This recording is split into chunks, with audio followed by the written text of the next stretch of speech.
नमस्कार।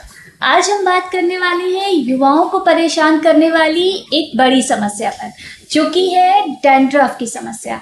जी हाँ, डैंड्रफ होना जहाँ इंसान को परेशान कर देता है, वहीं कहीं न कहीं ये कई बार युवाओं की शर्मिंदगी का कारण भी बन जाता है। तो आइए जानते हैं कि डैंड्रफ का होना क्या कोई गंभीर संकेत है या क्या है? नमस्कार सर। जैसे कि मैंने डैंड्रफ की बात की, तो सबसे पहले मैं जानना चाहूँगी कि क्या ये कोई गंभीर समस्या है? समस्या भी कोई गंभीर नहीं, जी। न ही किसी तरह कोई बीमारी। ये असल में कॉस्मेटिक प्रॉब्लम और कॉस्मेटिक समस्या आज के समय में एक बड़ी गंभीर समस्या है, इसलिए जरूरी है एक गंभीर समस्या है। अदरवाइज अगर डिजीज कॉन्सेप्ट के हिसाब से देखें तो हेल्थ कॉन्सेप्ट के हिसाब से देखें तो ये एक समान सी समस्या है। तो सर ये क्या होता है और क्यों होता है, हम कैसे समझ सकते हैं इसे? देखिए, डैंड्रफ जो है आपके जो स्कैल्प है उसकी एक कॉमन कंडीशन, जिसके कारण क्या होता है, जो हमारे स्कैल्प की जो स्किन होती है उसमें पपड़ी सी जम जाती है, जिस पे अक्सर खुजली होने लगेगी आपको, और उससे आपको दिक्कत होने लगती है। आप 10 लोग के बीच में बैठे हैं और आपको खुजली होने लगी।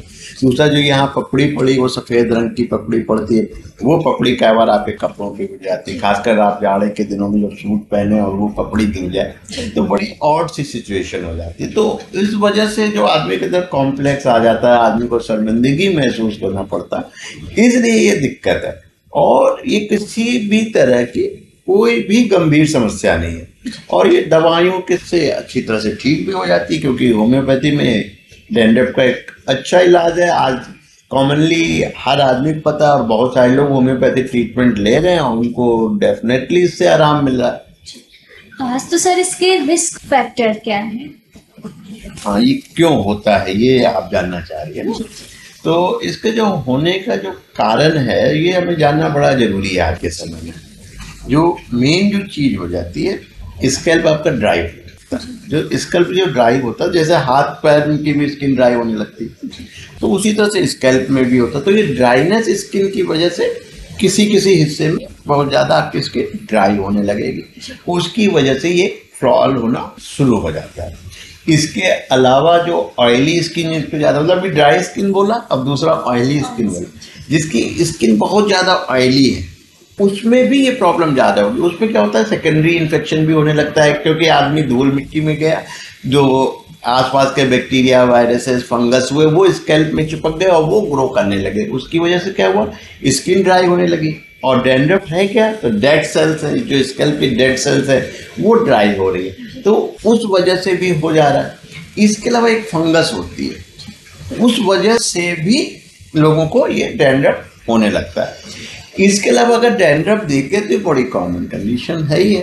कई बार जो जनरली तो हार्मोन्स की वजह से होता है, आजकल जो एजिंग डेवलपिंग एज होती है जनरली 14 से लेके, और युवाओं में बड़ी कॉमन है, तो उस वजह से डैंड्रफ हो रहा। उसकी वजह क्या है, आजकल हम लोग इतना ज़्यादा कॉन्शियस हो गए, इसमें इतने सारे कॉस्मेटिक प्रोडक्ट्स हम लोग बालों में यूज करने लगे हैं, उसकी वजह से भी हेयर फॉल होता है। ये आप जरा ध्यान से सुन लीजिए। जैसे लोगों ने हेयर कलर यूज किया, उस वजह से डैंड्रफ हो जाता है। कुछ लोग क्या करते हैं, तरह तरह के हेयर प्रोडक्ट्स यूज करते हैं, और ओवर जो हेयर केयर ट्रीटमेंट जिसे हम लोग कहते हैं, वो ओवर सेंसिटिविटी हो जाती है, स्कैल्प बॉडी हमारी रिएक्ट करने लगती है, तो वहाँ भी डैंड्रफ हो जाता है। कुछ लोग बाल में तरह तरह के केमिकल लगाते हैं, वहाँ से भी प्रॉब्लम होती है। कुछ लोग बालों में बहुत ज़्यादा ड्राई हीट देते हैं, उससे क्या होती है, ड्राइनेस होने लगती है, तो वो ड्राइनेस भी कई बार डैंड्रफ कॉज क्रिएट कर देता है। इसके अलावा जो कि सबसे ज़्यादा महत्वपूर्ण चीज, खासकर लड़कों में और स्कूल गोइंग गर्ल्स में भी, कॉलेज गोइंग गर्ल्स में, ठीक से हेयर वॉश ना कर पाना।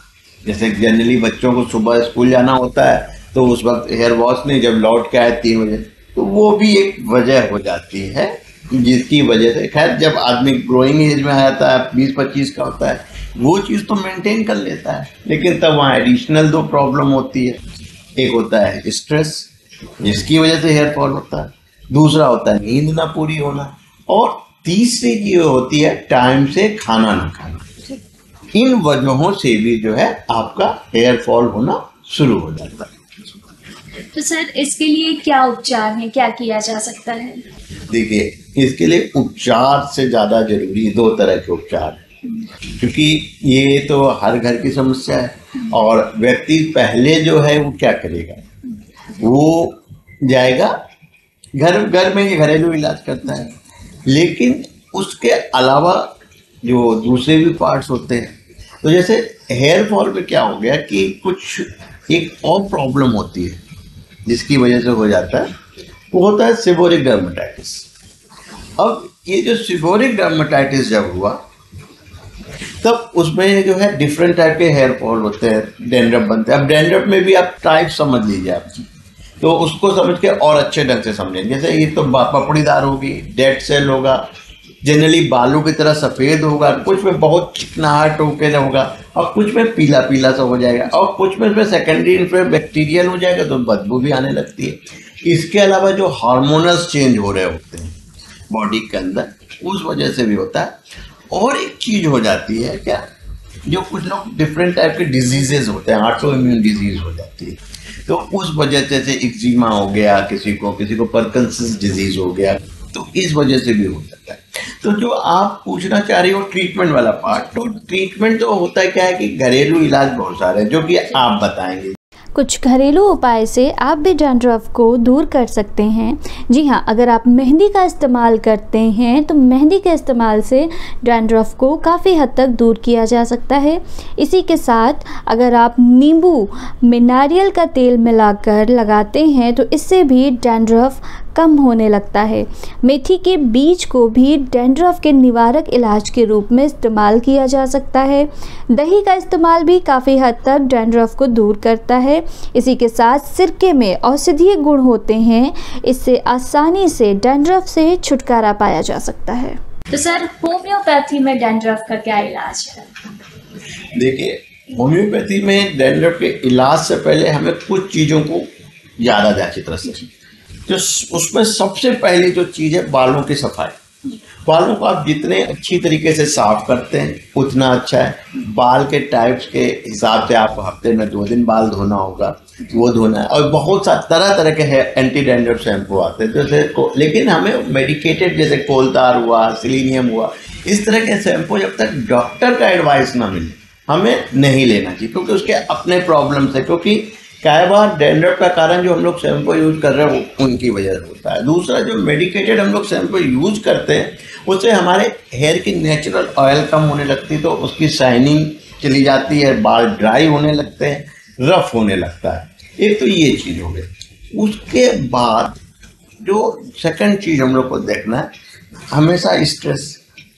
तीसरी चीज़, युवाओं को विशेष ध्यान है कि रिफाइंड शुगर वाली चीज़ों को हमें अवॉइड करना है, क्योंकि वो भी डैंड्रफ को बढ़ाने के लिए बहुत कॉमन सा कारण है आज की जनरेशन में। अब इम्पॉर्टेंट फैक्टर आ गया होम्योपैथी।